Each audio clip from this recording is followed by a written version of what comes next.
Ma'asyiral muslimat yang dimuliakan Allah Subhanahu wa taala.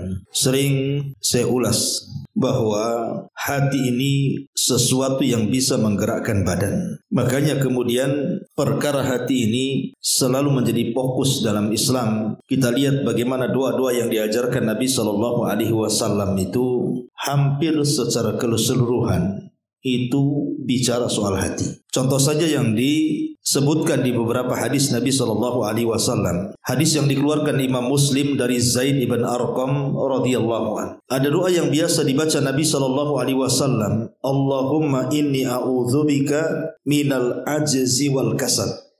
Ya Allah, aku berlindung kepadamu dari al-ajzi. Ajzi itu artinya kelemahan. Wal kasali, dan kemalasan. Wal jubni wal bukhli, kepengecutan dan juga kebakhilan. Tentu 4 perkara ini terkait dengan hati. Karena sifat lemas, malas, pengecut, bakhil itu tidak mungkin tersumber kecuali dari hati. Makanya kenapa kemudian Nabi SAW berlindung dari 4 perkara ini, supaya hati kita ini bersih. Lah salah satu perkara yang bisa membersihkan hati selain daripada tauhid yang sudah saya jelaskan adalah berdoa. Dan di sini pengarang mu'allif hafidhahullahu ta'ala mengatakan, laisa syai'un aqram 'ala Allah ta'ala minad du'a. Tidak ada sesuatu yang lebih istimewa di hadapan Allah Subhanahu wa taala melebihi berdoa. Karena tadi salah satu yang bisa membersihkan jiwa itu adalah doa.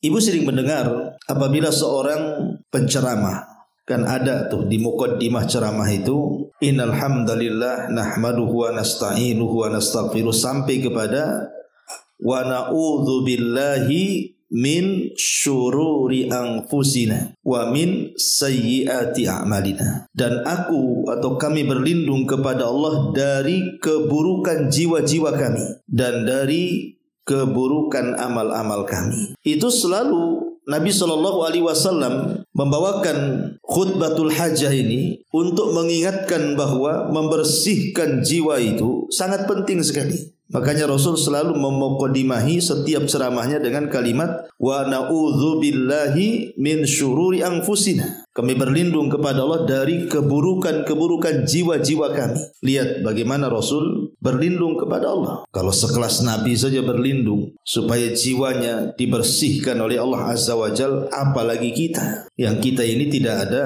jaminan dari Allah Subhanahu wa taala, tentu lebih harus lagi berlindung kepada Allah dari keburukan jiwa-jiwa kita. Karena di dalam jiwa kita itu ada hawa nafsu. Hawa nafsu inilah yang kemudian mendorong kita untuk melakukan maksiat. Makanya Allah mengatakan wa innan nafsa la ammaratun bisu. Jiwa ini terkadang mendorong seseorang untuk melakukan keburukan. Kenapa kemudian Islam itu sangat menganjurkan untuk terus senantiasa berdoa kepada Allah Azza wa Jalla supaya kita bisa menyetir hawa nafsu.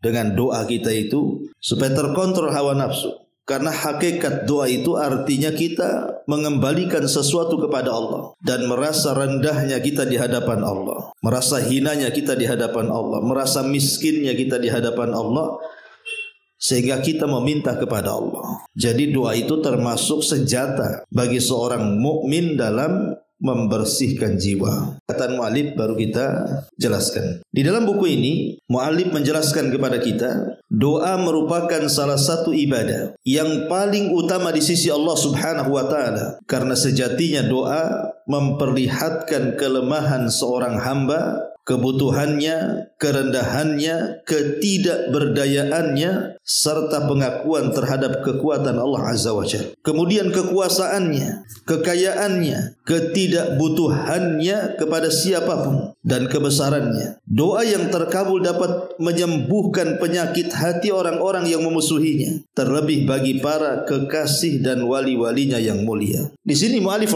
hafizahullah ta'ala mengatakan, kenapa doa itu sesuatu yang sangat istimewa? Maka beliau memberikan alasan, karena di satu sisi doa itu menunjukkan kelemahan kita, ketidakberdayaan kita, ketidakmampuan kita di hadapan Allah. Di sisi lain, Allah Subhanahu wa ta'ala adalah zat yang maha kuasa, maha kaya, dan dia tidak membutuhkan makhluknya. dan dia bisa mengabulkan semua permintaan makhluk-makhluknya. Lah sebab itulah kenapa doa adalah semulia-mulianya ibadah. Karena doa itu bentuk perendahan kita di hadapan Allah, dan kita yakin Allah itu zat yang maha kuat dan bisa melakukan segala-galanya. Kemudian beliau mengatakan juga, doa memiliki pengaruh yang besar dalam terkabulkannya pintu-pintu kebaikan. Sebagaimana dikatakan oleh Syekhul Islam Ibnu Taimiyah dalam wasiatnya kepada kepada Abul Qasim Al-Maghribi, kata beliau Ibnu Taimiyah, doa adalah kunci segala kebaikan.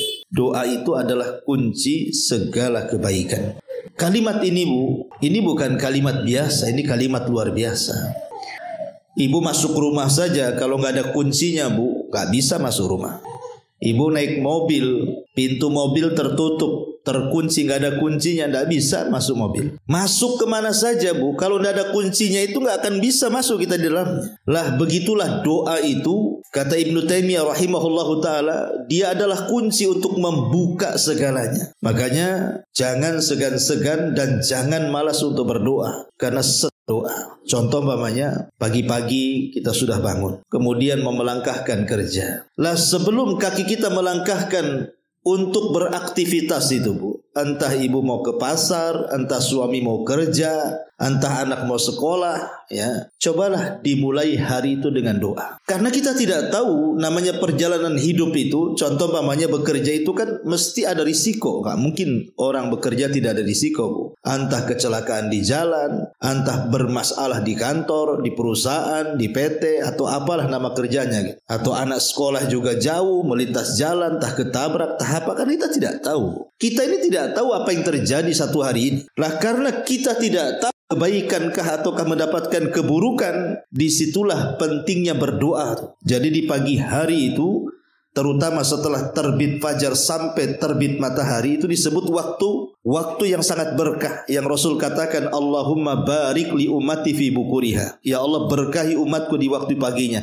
Disitulah kita berdoa supaya kebaikan satu hari itu diperoleh kita, gitu maksudnya. Itu kata Syekhul Islam Ibnu Taimiyah rahimahullahu taala. Kemudian juga beliau mengatakan, setiap kebaikan yang engkau harapkan untuk dirimu sendiri serta setiap keinginan untuk meraih kebaikan dunia dan akhirat, maka mohonlah kepada Allah, berlabuhlah kepadanya demi mendapatkan dan menggapai keinginan Anda. Allah telah berjanji akan mengabulkan orang yang berdoa dan memohon pertolongan kepada Allah Subhanahu wa taala. Bu, tidak ada yang tahu nilai sebuah doa itu kecuali para nabi dan juga orang-orang yang mengikuti nabi. Nabi Ayub alaihi salatu wassalam adalah nabi yang disebut dengan Imamus Sabirin, imamnya orang-orang yang sabar. Jadi kalau ibu ingin mencontoh kesabaran, contohlah Nabi Ayub. Jadi Nabi Ayub alaihi salatu wassalam itu Allah takdirkan Bu, diuji dengan ujian yang sangat singkat. Seluruh kekayaannya ludes. Ketika seluruh kekayaannya habis, diuji lagi Bu. Semua anak laki-lakinya meninggal dunia. Cukup sampai di situ? Tidak. Tiba-tiba Allah Subhanahu wa taala mengirimkan penyakit kepada Nabi Ayub, penyakit yang belum pernah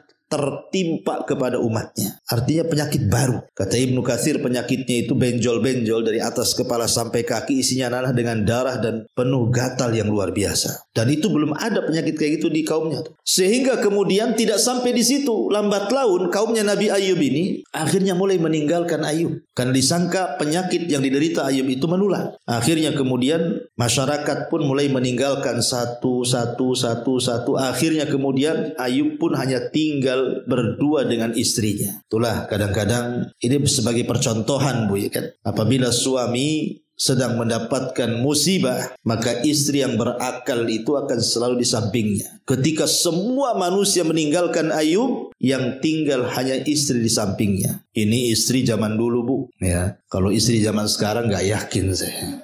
Apalagi model ibu-ibu, suami sakit 10 tahun, bagus, cerai kawin lagi Bu. Gitu Bu, ya kan? Ya. Nah, istri Nabi Ayub itu memberikan contoh, bahkan bukan hanya merawat suaminya Bu. Istri Nabi Ayub itu sampai bekerja. Makanya dibahas para ulama akhirnya. Jadi ketika seorang suami sakit, kemudian istri yang menanggung kehidupan suami, dibahas ini oleh para ulama. maka Allah Subhanahu wa taala akan memberikan 2 pahala. Pertama, pahala berbakti kepada suami, yang kedua pahala bersedekah kepada suami. Tapi dalam kondisi suami sakit. Ini enggak, suami sehat kerja juga dia. Ya enggak dapat pahala lah, Bu. Ya, pahala apa, dia nabung sendiri. Ya. Kecuali kalau seandainya memang dia seperti istri Nabi SAW itu, siapa namanya, Zainab bintu Huzaimah. Zainab bintu Huzaimah itu punya pekerjaan, Bu. Dia ada yang mengatakan tukang jahit, ada yang mengatakan tukang menyamak, dan macam-macam lah riwayat itu. Tapi yang jelas bahwa di antara istri si Nabi SAW itu yang punya pekerjaan, yang bekerja di rumah itu adalah Zainab bintu Huzaimah. Sehingga dia selalu pegang uang, Bu. Dan dia suka memberi. Dengan kekayaannya itu membantu para fuqara wal masakin. Makanya digelari Ummul Masakin. Ya, dia digelari Ummul Masakin, ibunya orang-orang miskin. Itu Zainab bintu Huzaimah itu, salah satu istri Nabi itu. Ya, betul-betul dia mencari kerja sampingan itu ya untuk membantu fuqara wal masakin. Tapi sayang dia umurnya tidak panjang. Ketika menikah dengan Rasul hanya beberapa bulan kemudian meninggal dunia. Kembali kepada kisah Nabi Ayub. Jadi Nabi Ayub alaihi salatu wassalam ini terpaksa akhirnya, karena dia sudah dijauhi oleh orang-orang kampung, makanya kemudian dia keluar buat tenda di perbatasan desa lah mungkin bahasa kitanya, menjauh dari orang. Kemudian ada 2 kawannya Nabi Ayub itu yang masih setia. Ya, karena semasa Nabi Ayub sehat, Nabi Ayub berbuat baik kepada 2 orang kawannya ini, sehingga masihlah terkadang datang ke gubuknya, nengok dan begitu seterusnya. Masalahnya 2 orang kawannya itu entah apa masalahnya, bercakap-cakaplah keduanya, ngobrol. Salah satunya mengatakan, lihat tuh Ayub tuh, kok nggak ada ya tanda-tanda penyakitnya mau disembuhkan. Jangan-jangan dia dikutuk Allah katanya. Kata kawannya, kok kalau ngomong hati-hati. Iya, kalau memang Nabi Ayub itu tidak dikutuk Allah, ya sembuhkanlah. Minimalnya adalah benjolan-benjolan dia yang sembuh. Ini yang ada makin parah katanya. Jangan-jangan Ayub itu melakukan dosa yang tidak pernah dilakukan kaumnya pula katanya. Lah, bisikan-bisikan kawan-kawan 2 kawannya ini kedengaran pula sama Ayub. Entah gimana caranya Ayub dengar. Dari situ sedih Ayub, karena dia tidak pernah merasa berbuat dosa. Karena sedihnya itulah dia akhirnya berdoa kepada Allah, yang doanya diabadikan dalam Quran. Apa doanya? Rabbi inni massaniyadh-dhur wa anta arhamur rahimin. Ya Rabb, aku tahu bahwa semua madarat itu yang menimpakan dirimu kepada. Tapi aku tahu juga bahwa tidaklah engkau memberikan madarat kepadaku kecuali engkau sayang denganku. Anta arhamur rahimin, engkau zat yang maha penyayang dari seluruh hamba-hambamu penyayang. Seolah-olah kalau dibahasakan bahasa saya itu, gak apa-apa ya Rabb, kalau engkau memang hendak memberikan ujian dengan menimpakan penyakit kepadaku, tidak ada masalah. Karena aku tahu ini bentuk sayangmu kepadaku. Ya, karena ujian itu bentuk sayang Allah kepada hambanya. Ketika kemudian Ayub berdoa seperti itu kepada Allah Azza wa Jalla, selang beberapa waktu setelahnya, tiba-tiba Allah sembuhkan penyakitnya. Tiba-tiba Allah datangkan kekayaannya. Tiba-tiba Allah lipat daripada sebelumnya. Lihat, inilah kata ulama, lihat bagaimana nilai sebuah doa. Inilah maksudnya kita mau menjelaskan tentang nilai sebuah doa, bahwa doa itu bisa mengembalikan nikmat yang hilang. Kan ini Nabi Ayub kan hilang tuh nikmatnya satu-satu, tapi dengan penuh doa akhirnya Ayub pun dikembalikan tuh nikmat-nikmatnya. Maka ibu yang dulu pernah diberikan nikmat oleh Allah Azza wa Jalla kemudian dihilangkan, bisa dikembalikan oleh Allah dengan cara apa? Berdoa, kemudian bersyukur. La in syakartum la azidannakum. Ini salah satu contoh kisah. Contoh yang lain umpamanya kisah Nabi Yunus alaihi salatu wassalam. Nabi Yunus alaihi salatu wassalam itu berdakwah di kaumnya luar biasa, siang malam. Tetapi Allah Subhanahu wa taala takdirkan, memang namanya fitrah dakwah, Bu, kadang diterima kadang ditolak kan. Lah kaumnya Nabi Yunus ini tidak ada satupun yang menerima dakwahnya itu. Satu Nainawa, satu Irak, itu tidak ada yang menerima dakwahnya Nabi Yunus. Akhirnya kemudian Yunus kecewa dan mengatakan, aku akan berdoa kepada Allah. Ku jamin sebelum 3 hari azab akan menimpa kalian, katanya. Ketakutan kaumnya. Lah Nabi Yunus alaihi salatu wassalam karena sudah marah sama kaumnya, akhirnya meninggalkan kaumnya, Bu, tanpa tahu bahwa umatnya tuh sudah bertobat tuh. Ditinggalkan aja kaumnya tuh. Memberikan ujian kepada Yunus. Ketika dia berada di perahu di tengah lautan, tiba-tiba ada masalah dengan perahunya yang harus menurunkan seluruh beban-beban isi perahunya, termasuk juga orangnya. Akhirnya Yunuslah salah satu orang yang dikeluarkan dari perahu itu untuk mengurangi beban. Rupanya Allah sudah siapkan satu ikan yang menyambar Yunus alaihi salam. Bayangkan secara logika Bu, ketika orang dimakan ikan dan berada di perut ikan, pasti mati lah, nggak mungkin nggak mati. Gimana nggak mati? Dia terlilit 3 kegelapan tuh, kegelapan perut ikan, kegelapan dasar lautan, kegelapan tengah malam, apa nggak rungsep hidup kita itu? Ya, pasti megap-megap lah bukan? Jangankan lagi hidup di 3 kegelapan, ibu ndak punya uang aja megap-megap kan bukan? Itu baru uang tuh, ya kan? Nah, jadi secara logika Nabi Yunus terus mati sebenarnya. Tetapi kan kehidupan dan kematian itu kan Allah yang kasih Bu. Yunus alaihi salatu wassalam hanya bisa berdoa kepada Allah subhanahu wa ta'ala, La ilaha illa anta subhanaka inni kuntu minadh dhalimin. Doanya juga diabadikan dalam Quran. Akhirnya kemudian Allah subhanahu wa ta'ala selamatkan Yunus. Akhirnya pun dan kembali kepada Nainawa. Tiba-tiba satu umatnya beriman semuanya. Tidak ada umat satu nabi yang semuanya beriman Bu, kecuali umatnya Nabi Yunus. Kalau umat nabi-nabi yang lain ya ada yang beriman, ada yang kufur. Kalau Nabi Yunus ini enggak. Itu satu Nainawa beriman semua Bu. Subhanallah ya, luar biasa. Ini kembali bahwa lihat bagaimana nilai sebuah doa. Doanya Nabi Yunus bisa menyelamatkan nyawanya. Akhirnya ditumpahkan oleh laut, oleh ikan paus dan diselamatkan oleh Allah Azza wa Jalla. Itulah yang saya katakan nilai sebuah doa. Nilai sebuah doa. Atau contoh ya yang ketiga saya mudahkan. Contoh ini terjadi di zaman para tabi'in. Jadi ada seorang peniaga Bu. Orang ini orang soleh, orang baik gitu. Dia kerjanya dagang.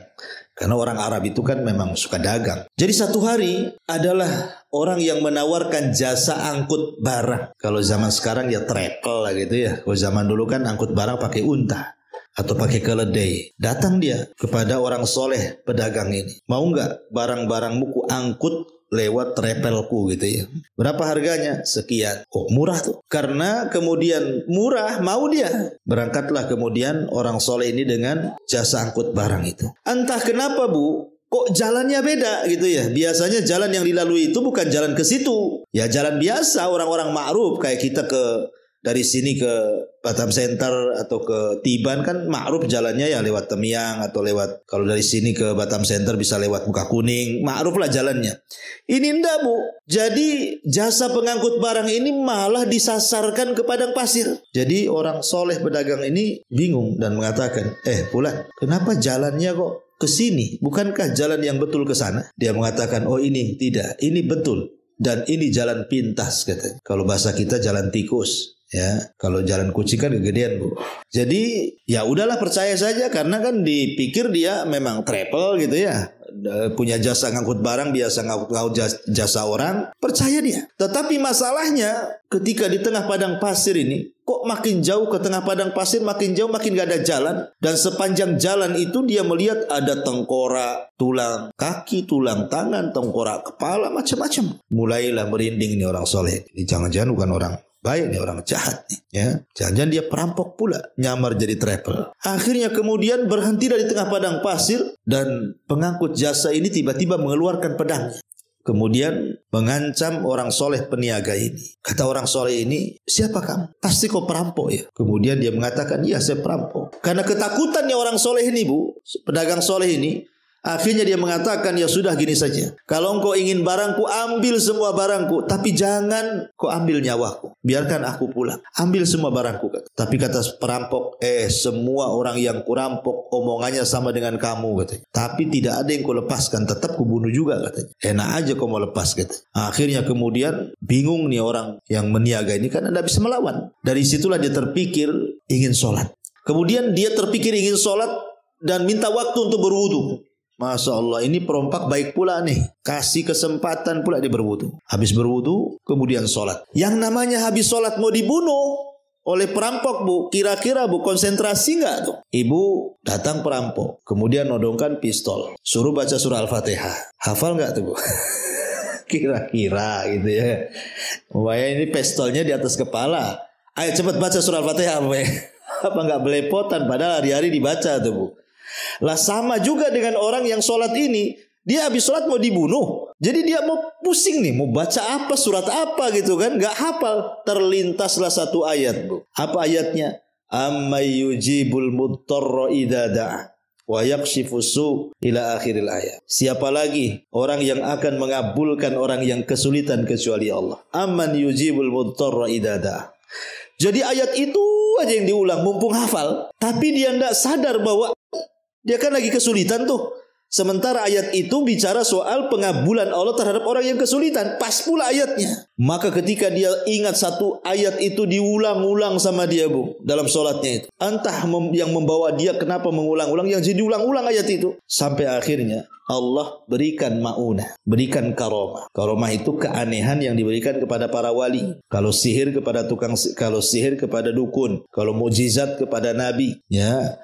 Adapun karomah ma'unah itu kepada orang yang beriman. Tiba-tiba, Bu, datang kuda, entah dari mana datangnya, putih bersih, dengan penunggangnya putih, membawa pedang di tangannya, melesat selesat-lesatnya, tiba-tiba kemudian memenggal kepala malaikat. Ya, ini kisah nyata disebutkan oleh Al-Imam Az-Zahabi rahimahullahu ta'ala. Lihat di sini kekuatan doa dalam solat. Karena orang ini kan lagi solat, Bu. Solat itu apa sih artinya? Doa. Solat itu secara bahasa doa. Secara istilah dimulai dengan takbiratul ihram, diakhiri dengan salam. Dan isi solat itu ya doa semua tuh. Bayangkan, itulah nilainya sebuah doa namanya. Taib. Kemudian di sini pengarang mengatakan Allah telah berjanji akan mengabulkan orang yang berdoa dan memohon pertolongan kepadanya. Allah berfirman, dan Tuhanmu berfirman, berdoalah kepadaku, niscaya akan kuperkenankan doamu. Amirul Mukminin Umar bin Khattab radhiyallahu anhu berkata, aku tidak berkepentingan terhadap dikabulkannya doa. Yang terpenting bagiku ialah tetap berdoa. Jika aku terilhami untuk berdoa, maka aku yakin akan dikabulkan doaku. Lihat, ini contoh bagi kita, Bu. Jangan pikir soal pengabulan. Jangan banyak-banyak berpikir soal dikabulkan atau tidak sebuah doa itu. Tapi pikirkan kualitas doa. Ya, jangan berpikir, kenapa ya Allah tidak ngabulkan saya ya? Kok hari-hari saya berdoa, kok nggak nampak tuh pengabulan. Tetap aja saya kere. Tetap aja saya begini, ya, nggak sembuh penyakit saya. Tetap anak saya nakal macam-macam. Jangan terpikir soal pengabulan, tapi berpikirlah soal kualitas doa. Terus yang dipikirkan itu kualitas doanya. Dan itu adalah saran daripada Umar bin Khattab. Kalau doa kita ingin diijabah, perbaiki kualitas doanya. Apa sih syarat-syaratnya? Apa rukun-rukun? Diperhatikan kapan waktu-waktu mustajab, di mana tempat-tempat mustajab, perhatikan ya. Justru dengan memperhatikan doa itu sendiri, itulah penyebab mustajab doa tuh. Masyaallah muslimat yang dimuliakan Allah Azza wa Jalla, ini adalah saran daripada Umar bin Khattab radhiyallahu anhu. Kemudian juga diriwayatkan dari Mutarrib bin Syikir bahwasanya dia berkata, saya teringat tentang perkara yang menghimpun semua kebaikan, dan ternyata kebaikan itu sungguh banyak. Di antaranya puasa, kemudian salat, dan ternyata semua itu berada di tangan Allah. Sedangkan dirimu tidak akan mampu meraih apa yang ada di tangan Allah kecuali dengan cara memintanya. Kemudian dia pun memberikannya kepadamu. Oleh karena itulah penghimpunan segala kebaikan adalah doa. Begini maksudnya riwayat ini, Bu. Yang punya harta itu siapa? Allah. Kita ini makhluk miskin. Kita brojol saja, gak bawa apa-apa kan, Bu ya. Di khitan pun tidak, gak pakai pakaian. Ada bayi yang lah tuh. Wah, orang itu lahir kok udah ada pakaiannya tuh. Gak ada. Orang itu lahir gak ada pakaian. Gak di khitan, gak pakai sandal. Coba kalau lahir pakai sandal, Bu. Ya, pakai sepatu boot gitu kan.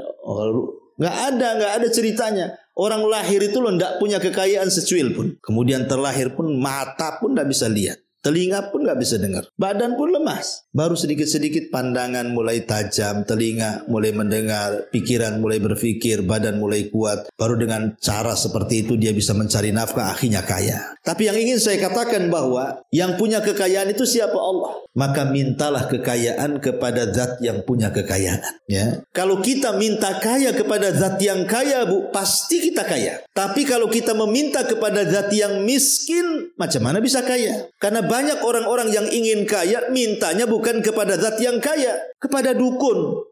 Lah dukun lo sama dengan kita manusia. Coba bayangkan di zaman sekarang lo masih ada orang yakin dengan dukun. Masih ada orang yakin bahwa dukun itu bisa mengganda-gandakan uang.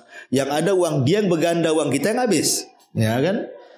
Uang dia betul berganda-ganda dari kita. Uang kita habis. Jadi kita kena kibul dukun lah jadinya. Jadi di sini mu'alif hafizahullah ta'ala membawakan riwayat ini seolah-olah doa itu membuka pintu semua kebaikan. Itu kenapa?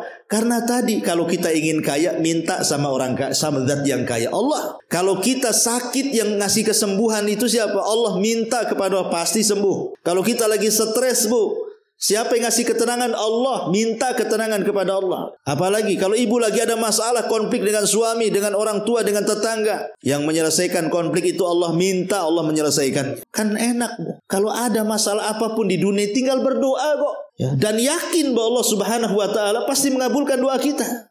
Mustahil kalau Allah tidak mengabulkan doa kita. Pasti Allah mengabulkan doa kita. Cuman ada yang cepat pengabulannya, ada yang lambat. Ya. Tetapi kenapa mu'alif rahimahullah ta'ala membawakan doa ini kepada bab tentang tazkiyatun nufus? Ya, di sini permulaannya. Di dalam kitab At-Tazkiyah bab kesucian jiwa, terdapat hadis sahih yang diriwayatkan dari Nabi SAW. Beliau berdoa dengan mengucapkan, Allahumma ati nafsi taqwaha wa zakkiha anta khairu man zakkaha anta waliyuha wa maulaha.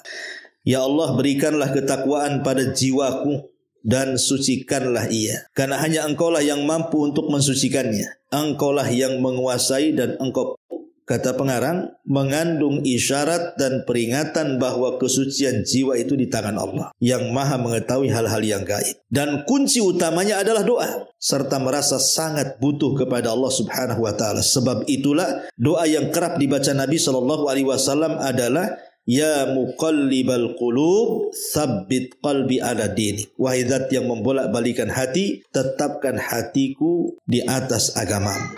Ma'asyiral muslimat yang dimuliakan Allah Azza wa Jalla. Satu hari Umar bin Khattab radhiyallahu anhu, entah dari mana di tangannya itu, Bu, membawa lembaran Taurat. Kemudian lewat di dekat Nabi. Kemudian Nabi bertanya, karena Umar kan nampak tuh bawa lembaran-lembaran. Kata Nabi, itu lembaran-lembaran apa wahai Ibnu Khattab? Maka Umar mengatakan, ini lembaran-lembaran Taurat wahai Rasul. Oh, marah Rasul. Ketika Umar membawa lembaran Taurat, marah Nabi dan mengatakan, amutahawwikun anta ya Ibnul Khattab? Apakah kau sudah bingung wahai Ibn al-Khattab? Laqad taraktukum alal bayda lailuha kanahariha la yazigu anha illa halik. Kata si terang benerang malamnya seperti siangnya, yang tidak berpaling kecuali hancur. Kau enggak yakin pula dengan Islam sehingga kau bawa lembaran Taurat wahai Ibn al-Khattab? Kata Rasul, lempar Taurat itu. Akhirnya oleh Umar pun dilempar. Lihat ketakutan Rasul kepada Umar. Kalau takut Umar jadi Yahudi. Padahal, Bu, Umar ini orang cerdas. Nggak mungkin juga dia jadi Yahudi kan, Bu. Tapi bukan nggak mungkin, bisa aja terjadi kan gitu.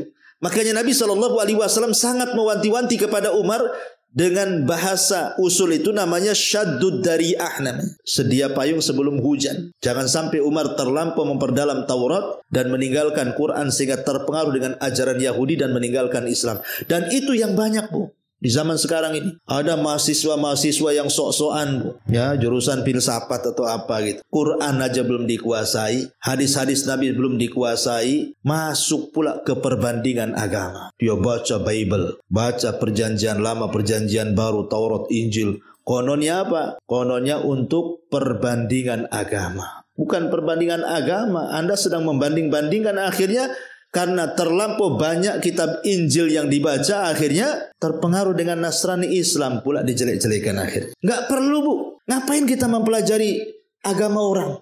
Baca kitab orang. Quran aja lah kita baca, kita hafal, kita renungkan. Kok sibuk pula mempelajari kitab-kitab di luar daripada Islam? Apa manfaatnya? Nggak ada manfaatnya. Itu sudah tugasnya para ulama lah. Biarkan kita, sekelas kita ini nggak perlulah, ya, beli-beli Bible, beli-beli ini kemudian dibaca. Nanti terpengaruh, setan datang di situ. Seperti yang sering saya contohkan kan, Ibu, ya. Saya kan punya tetangga dulu di Batam Center tuh, Bu. Dia wanita muslimah, ya. Kemudian suaminya Kristen, nikah, kemudian punya anak, dia pula ikut Kristen. Yang si istrinya itu karena agama suaminya Kristen, ikut Kristen. Akhirnya sama suaminya diajak ke gereja tiap minggu, terus diajak ke gereja. Kemudian dia ngomong sama orang-orang, semenjak aku ikut agama suamiku, katanya, semenjak aku sering ke gereja, kok tenang rasanya. Beda dulu waktu masih muslim, ke masjid itu rungsep rasanya.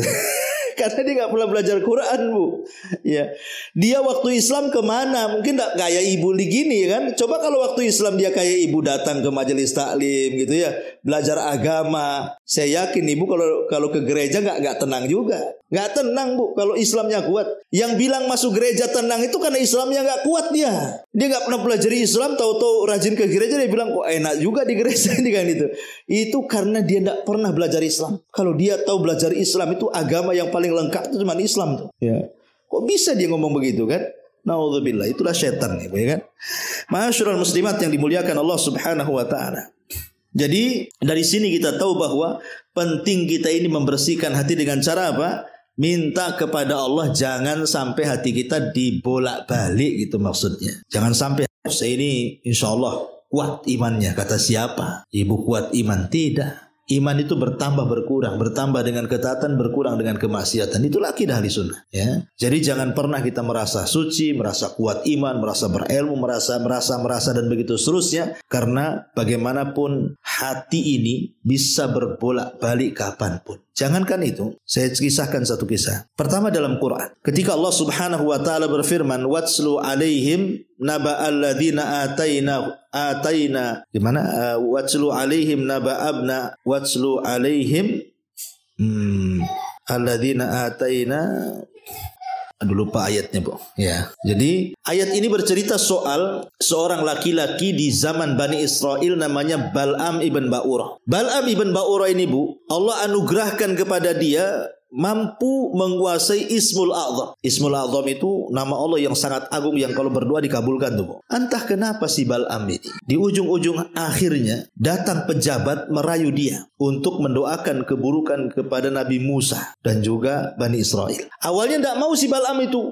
Marah-marah dia, masa aku mendoakan keburukan sama Nabi Musa, yang benar aja katanya kan. Dia nabi, saya ini siapa katanya gitu bahasanya. Tapi karena lama-lama, Bu, diiming-imingi, nanti aku kasih kau jabatan, nanti aku kasih kau uang banyak, nanti aku kasih kau uang banyak, macam-macam. Pokoknya diiming-imingi dengan dunia lah. Lama-lama mau juga dia. Makanya bahasa Al-Quran itu apa? Fansalakha fakana minal ghawin. Fansalakha fakana minal ghawin. Maka dia pun insalah. Insalah itu bahasa kulit ganti baju, ular ganti baju, ganti kulit. Itu dalam bahasa Arabnya insalah namanya. Jadi kalau ular ganti kulit, itu namanya insalah. Seolah-olah apa? Si Bal'am ini ganti kulit yang tadinya beriman jadi kufur. Karena mendoakan keburukan kepada Nabi Musa tuh. Makanya turun ayat ini. Sehingga Allah permisalkan dia seperti anjing. Famathaluhu kamathali kalbin. Ya. Permisalan si Bal'am ini seperti anjing. Kau halu tetap menjulurkan lidahnya. Tidak kau halu tetap juga dia menjulurkan lidahnya. Itulah Allah mempermisalkan Bal'am ibn Ba'urah. Kalau sekelas Bal'am bin Ba'urah yang dijelaskan dia ahli Taurat, bisa kufur, Bu. Hanya gara-gara dunia. Apalagi sekelas ibu kan itu ya. Makanya penting kita ini membekali dengan iman, dengan ilmu dan pengetahuan supaya jangan mudah terbolak-balik dan terombang-ambing hati yang sudah Allah berikan istiqomah. Makanya banyak berdoa, ya muqallibal qulub, tsabbit qalbi ala dinik. Wahai zat yang membolak-balikan hati, tetapkan hatiku di atas agamamu. Ummu Salamah pernah ngomong, Rasul, kenapa kok doa itu aja yang kau baca? Maka Rasul mengatakan, ya Ummu Salamah, kamu tahu enggak bahwa hati kita ini berada di jari jemari Allah Subhanahu wa taala, dan Allah Subhanahu wa taala akan membolak-balikan sesuai dengan yang Ia kehendaki. Ma'asyiral muslimat yang dimuliakan Allah Azza wa Jalla, inilah di antara keterangan dari muallif bahwa doa itu bagian daripada tazkiyatun nafas. Tapi ada tambahan sedikit dari hadis Abdullah bin Mas'ud radhiyallahu anhu. Rasul mengatakan, Allahumma inni as'alukal huda wa tuqa wal afafa wal ghina. Kata Abdullah bin Mas'ud, Nabi SAW selalu berdoa dalam hidupnya, ya Allah, aku meminta kepadamu dari petunjuk, takwa, dan al-afaf, kebersihan jiwa, dan juga al-ghina, kecukupan. Di sini kata sebagian ulama, lihat bagaimana Nabi SAW mengumpulkan dalam satu doa. Pertama petunjuk, dan itu dengan ilmu yang bermanfaat. Yang kedua dengan takwa, meminta takwa, dan itu dengan amal saleh. Yang ketiga tenangnya hati, dan itu dengan afaf. Afaf itu artinya menjaga diri untuk meminta-minta, dan juga dengan al-ghina billah, cukuplah Allah yang memberikan kekayaan tanpa harus meminta-minta kepada manusia, dan itu semua adalah amalan hati. Ya, baik huda, tuqa, afaf dan juga ghina, itu semua adalah amalan-amalan hati yang diajarkan Nabi sallallahu alaihi wasallam. Wallahu alam. Sampai di sini Bu.